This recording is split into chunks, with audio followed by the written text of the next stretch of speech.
नमस्कार दोस्तों, मेरा नाम है मोहित आनंद। स्वागत करता हूँ आपका आपके अपने यूट्यूब चैनल पर दोस्तों। उम्मीद करता हूँ बहुत ही बढ़िया होंगे और अपनी पढ़ाई बहुत ही बड़े ढंग से कर रहे होंगे। भाई चैप्टर नंबर 8 का डिस्कशन चल रहा है हमारे यूट्यूब चैनल पर। चैप्टर नंबर 9 नहीं है और चैप्टर का नाम है हेरिडिटी, आनुवांशिकता, इवोल्यूशन। इसका पार्ट पहले था, अब कट चुका है। 2 वीडियो अपलोड कर चुका हूँ, दोनों का ही लिंक आपको जो है इसी वीडियो के डिस्क्रिप्शन में मिल जाएगा। हर वीडियो का डिस्क्रिप्शन जरूर चेक करें। हर वीडियो के डिस्क्रिप्शन में आपके काम की वीडियो का लिंक है। सरप्राइज ही समझ लो आपके लिए। तो लिंक चाहिए तो कहाँ जाना है? डिस्क्रिप्शन में जाना है। तीसरा वीडियो है ये और इस वीडियो में आप कह सकते हो कि बहुत ही इंपॉर्टेंट वीडियो है। जरूर देखें, लाइक करो, वीडियो को पसंद जरूर आएगी और शेयर करना बिल्कुल ना भूलो। तब तक अगर मेरे चैनल पर नए हो तो सब्सक्राइब तो करिए। टर्मिनोलॉजी बताने वाला हूँ और बहुत ही काम की चीज है, क्योंकि इस चैप्टर में टर्म्स अगर समझ नहीं आए ना तो चैप्टर आधा समझ लो गया। सबसे पहला टर्म समझो, पैरेंटल जनरेशन बार बार बोला जाएगा। पैरेंटल जनरेशन जिसको रिप्रेजेंट करते हैं किससे? Designated by P. Designated by मतलब सिंपल भाषा में कहें तो represented by P. Parental generation का मतलब होता है प्लांट जिनको हम पेरेंट के रूप में यानी हमारे माई बाप के रूप में हम इन्हें यूज कर रहे हैं, तो उनको हम कहते हैं पैरेंटल जनरेशन। और पैरेंटल जनरेशन की जब आपस में क्रॉस कराई जाएगी तो उसको कहा जाएगा मेरे भाई पैरेंटल क्रॉस। पैरेंटल क्रॉस का मतलब माई बाप की आपस में क्रॉस कराई जा रही है और represented by P, parent generation. दूसरा टर्म, अब जो प्रोगेनी मिली, प्राप्त हुई, प्रोगेनी मतलब ऑफ स्प्रिंग, मतलब उनके बालक, as a result of crossing between parent. भाई पैरेंट के बीच में क्रॉस कराई तो हमें क्या मिला? क्रॉस कराने से प्रोगेनी मिली। उस प्रोगेनी को हम कहेंगे first filial generation, first filial generation, and that is represented by F1। समझ में आ रहा है? तो दूसरा टर्म है F1, फर्स्ट फिलाइल जनरेशन। वो हमें कब मिलती है? जब हम पैरेंटल क्रॉस करते हैं तो हमें मिलता है F1 जनरेशन। और जब हम F1 की क्रॉस कराएंगे तो इसको हम बोलते हैं F1 क्रॉस। F1 क्रॉस का मतलब कि जो भी ऑफ स्प्रिंग हमें मिले थे F1 जनरेशन में, अब हम इनकी क्रॉस करा रहे हैं। तो जब हम इनकी क्रॉस कराएंगे तो हमें फिर से प्रोगेनी मिलेंगे, लेकिन ये प्रोगेनी कब मिलेंगे? जब हम F1 क्रॉस कराएंगे। और F1 क्रॉस जो होता है वो सेल्फ क्रॉस होता है। सेल्फ क्रॉस का मतलब एक ही जनरेशन के प्रोगेनी की आपस में क्रॉस। ऐसे को बोलते हैं second filial generation, that is represented bye F2। तो जब हमने F1 की क्रॉस कराई, F1 की क्रॉस, तो हमें कौन सा जनरेशन मिली? F2 जनरेशन मिली, second filial generation. Parental cross कराई तो कौन सी जनरेशन मिली? F1 generation. 3 जनरेशन ध्यान रखनी है, P, F1, F2। अब आता है मोनो हाइब्रिड क्रॉस, एक संकर क्रॉस, और डाई हाइब्रिड क्रॉस, दुई संकर क्रॉस। जब आप एक जोड़े, एक पेयर कॉन्ट्रास्टिंग ट्रेट की क्रॉस कराते हो इनहेरिटेंस के लिए, तो उसको मोनो हाइब्रिड क्रॉस कहते हैं। मतलब सिंपल भाषा में देखो, लक्षण तो बहुत सारे हो सकते हैं। मान लो हाइट हो गया प्लांट का, मटर के पौधे लिए थे ना उसने, तो हाइट हो गया। शेप हो गया मटर के दानों का। कलर हो गया, मान लो फ्लावर का कलर हो गया कि फूल का रंग कैसा है। तो ये अलग अलग जनरेशन हो गए और अलग अलग ट्रेड्स हो गए, सॉरी। अब मान लो मैंने सिर्फ हाइट के लिए मैं क्रॉस करा रहा हूं, सिर्फ एक इस ट्रेड के लिए। हाइट एक क्या है? ट्रेड। और इसी ट्रेड के लिए मैं क्या करा रहा हूं मेरे भाई? क्रॉस। तो ये कहलाएगा मोनो हाइब्रिड क्रॉस। इसलिए देखो लिखा हुआ भी है कि crosses involving inheritance of only one pair of contrasting trade. सिर्फ एक जोड़े, मतलब सिर्फ हाइट को लेके या सिर्फ शेप को लेके या सिर्फ कलर को लेके या सिर्फ फ्लावर के कलर को लेके किसी भी एक लक्षण की अगर मैं क्रॉस करा रहा हूं तो उसको मैं एक संकर क्रॉस यानी कि मोनो हाइब्रिड क्रॉस कहूंगा। लेकिन वहीं पर अगर मैं दूसरे की बात करता हूं तो जब मैं दो कॉन्ट्रास्टिंग कैरेक्टर्स की, दो ट्रेड्स की, मान लो मैंने शेप ले लिया और मैंने कलर ले लिया, मतलब मटर के दानों का आकार और मटर के दानों का कलर कैसा है, इन दोनों की इकट्ठी क्रॉस कराई, तो ये क्रॉस कहलाएगी डाई हाइब्रिड क्रॉस। ये समझ में आना बहुत जरूरी है। मोनो हाइब्रिड एक पेयर ऑफ कॉन्ट्रास्टिंग ट्रेड के लिए जो क्रॉस कराया जा रहा है, और डाई हाइब्रिड दो पेयर कॉन्ट्रास्टिंग ट्रेड के लिए कराया जा रहा है। इससे ज्यादा होने पे हम इसे क्या कह सकते हैं? Poly hybrid. ये बिल्कुल मैथ्स की तरह है। जैसे होता है मोनोमियल एक टर्म, बायनोमियल दो टर्म, तीन या तीन से ज्यादा हो गए तो पॉलिनोमियल। इसी तरीके से मोनोहाइब्रिड क्रॉस, डाईहाइब्रिड क्रॉस, और उससे ज्यादा हो गया तो पॉलीहाइब्रिड क्रॉस कहते हैं। उम्मीद करता हूं कि ये टर्म आपको समझ में आ रहे होंगे। तो वीडियो को शेयर करिए, जो भी बच्चे आपके जो भी जानने वाले 10th क्लास में हैं उसको शेयर करिए। टर्मिनोलॉजी हेरिडिटी में समझ में आनी बहुत जरूरी। जीन क्या है? मैंने फर्स्ट वीडियो में भी आपको बताया था कि सारा खेल इस जीन का ही है। क्या है ये?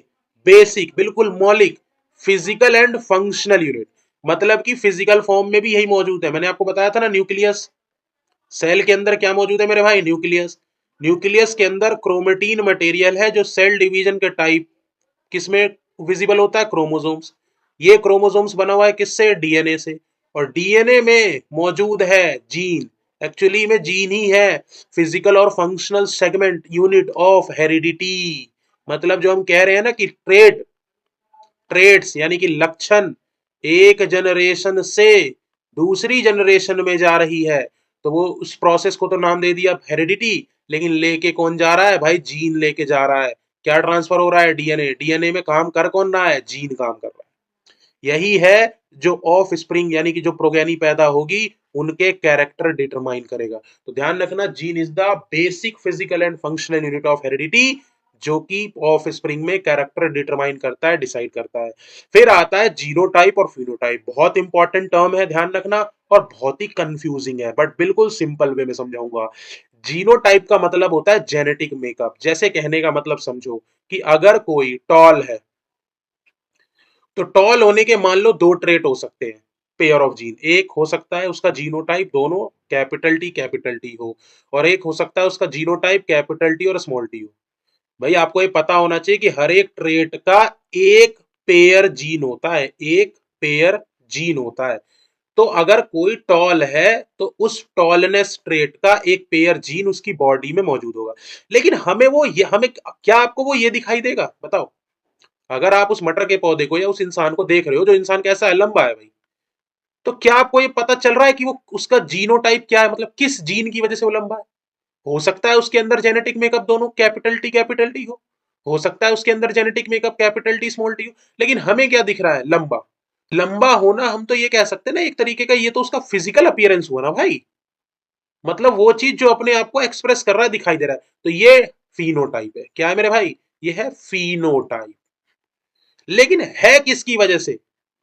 इस इन दोनों में से किसी एक की वजह से। That is known as genotype, यानी उसके जीन का टाइप, यानी उसका जेनेटिक मेकअप। तो किसी भी ऑर्गेनिज्म का जेनेटिक मेकअप तो उसका जीनोटाइप कहलाता है, और जो उसके एक्सटर्नल अपीयरेंस को दिखाता है वो फिनोटाइप कहलाता है। और हम हमेशा एक्सटर्नल अपीयरेंस ही देखते हैं, ध्यान रखना। हम ये नहीं देख पाते कि उसका जेनेटिक मेकअप क्या है। जैसे मैंने आपको बताया कि अगर कोई टॉल है तो टॉल इन दोनों ट्रेट की वजह से हो सकता है। आप किसकी वजह से टॉल है, लेकिन हमें क्या दिखेगा? सिर्फ टॉल। तो वो अपीयरेंस है उसका, डेट इज फिनोटाइप। ये दोनों जीनोटाइप। उम्मीद है बहुत ही बढ़िया तरीके से समझ में आ रहा होगा। ठीक है।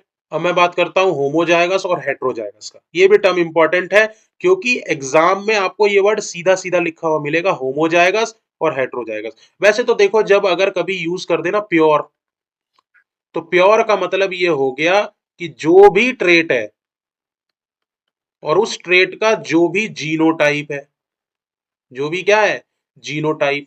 तो उसके जो दो जीन होंगे, वो दोनों जीन यानी जिसको हम एल भी कहते हैं, वो क्या होंगे? सेम। जैसे मान लो मैंने लिख दिया कैपिटल टी, तो ये एक ट्रेट लंबाई को दर्शा रहे हैं जिसका वो जीनोटाइप है। तो ये दोनों एल ही है, ये टी और ये टी, ये क्या है? ये एल ही है, एल। तो ये एली क्या है? सेम। तो वैसे तो इसको हम प्योर कहते हैं, बट इस लैंग्वेज हम कहते हैं होमोजाइगस। देखो क्या लिखा हुआ है, अगर एक ऑर्गेनिज्म में दो एली मौजूद हैं, दो एली का मतलब है दो जीन्स, किसके लिए? एक पर्टिकुलर कैरेक्टर के लिए, जो कि हमने बता चुके हैं। जैसे यहां पर मैंने लिखा है आर आइडेंटिकल, दोनों सेम है। जैसे कि यहां पर आप देख रहे हो कैपिटल टी और कैपिटल टी दोनों एली क्या है? सेम है। तो इसको हम कहेंगे प्योर होमोजाइगस। प्योर होमोजाइगस होने का मतलब है कि इसमें किसी तरह की कोई मिलावट नहीं है। लेकिन अगर वही होता कैपिटल टी और स्मॉल टी, तो इसमें एक एली हो गया कैपिटल टी, दूसरी एली हो गया स्मॉल टी, ये दोनों एली को रिप्रेजेंट कर रहे हैं। तो ये अब हेट्रोजाइगस हो गया, क्योंकि पेयर में तो है लेकिन दो डिफरेंट एली है एक ही कैरेक्टर के लिए। ठीक है। तो ये भी रिप्रेजेंट किसको कर रहे हैं? टॉलनेस को रिप्रेजेंट कर रहे हैं, लेकिन एली इसके क्या हो चुके हैं? डिफरेंट हो चुके हैं। तो जब एली डिफरेंट हो जाए तो हेट्रोजाइगस, सेम रहे तो होमोजाइगस। तो प्योर वर्ड ना लिख करके वो इन वर्ड का इस्तेमाल कर सकता है। टर्म्स बहुत इंपॉर्टेंट है, अगेन आई एम रिपीटिंग। अगले पॉइंट में बताया गया एली क्या है? Belongs to one another. Allele वो होते हैं जो एक दूसरे से बिलोंग करते हैं। जैसे ये दोनों एक दूसरे से बिलोंग कर रहे हैं, या सिंपल भाषा में ये समझो कि एली जो होंगे एक दूसरे से बिलोंग करेंगे और किसी एक ही पर्टिकुलर ट्रेट को क्या करते हैं वो मेरे भाई रिप्रेजेंट करते हैं। समझ में आ रहा है? समझ में आ रहा है तो वीडियो को लाइक और चैनल को सब्सक्राइब तो करना बनता है। लास्ट में आता है डोमिनेंट और recessive gene. One of the most important term. Dominant मतलब प्रभावी और ट्रेट मतलब लक्षण। तो डोमिनेंट जीन यानी प्रभावी लक्षण और रिसेसिव यानी अप्रभावी और ट्रेट मतलब लक्षण। तो दो तरह के लक्षण है, अप्रभावी और प्रभावी। तो जीन जो एक्सप्रेस कर रहा है अपने आप को F1 जनरेशन में उसको डोमिनेंट कहेंगे। या सिंपल भाषा में जैसे अगर आपको दिखा कि कोई लंबा है तो इसका मतलब है लंबा होना प्रभावी लक्षण है। समझिएगा बात को। दिख रहा है कि बौना है तो अगर लंबा होना प्रभावी लक्षण है तो बौना होना अप्रभावी लक्षण है। कैसा लक्षण है? अप्रभावी। यानी अगर मान लो ये दोनों अलग अलग है, ये बौनेपन को रिप्रेजेंट कर रहा है स्मॉल वाला टी और कैपिटल टी लंबेपन को। अब छोटे वाले के होते हुए भी बड़ा वाला अपने आप को क्या कर रहा है? एक्सप्रेस। और पौधा कैसा हुआ? लंबा। इसलिए इसको डोमिनेंट जीन कहा गया। रिसेसिव जीन कौन से होते हैं? जो डोमिनेंट जीन के होते हुए, डोमिनेंट जीन का मतलब है डोमिनेंट लक्षण वाला जीन होते हुए अपने आप को प्रेजेंस को एक्सप्रेस नहीं कर पाते, उनको अप्रभावी लक्षण कहते हैं। ये तभी अपने आप को करेंगे जब दोनों जीन कैसे हो? रिसेसिव हो। तभी अप्रभावी लक्षण अपने आप को क्या करेगा मेरे भाई? एक्सप्रेस करेगा। ध्यान रखना। Generally recessive gene small letter से डिनोट होगा। किससे? स्मॉल लेटर से। और डोमिनेंट जीन हमेशा किससे डिनोट होगा? कैपिटल लेटर से होगा। ये चीज ध्यान रखना। तो डोमिनेंट जीन कैपिटल लेटर जैसे small T, small sorry capital T, capital W etcetera. और अगर वहीं पर स्मॉल लेटर है small T, small W etcetera, तो ये है रिसेसिव जीन। उम्मीद करता हूं टर्मिनोलॉजी की ये वीडियो आपको बहुत ही बढ़िया तरीके से समझ में आई होगी। वीडियो को लाइक कर दो, चैनल को सब्सक्राइब कर दो। मिलते हैं अगली वीडियो में, तब तक के लिए बाय बाय, टेक केयर, जय हिंद।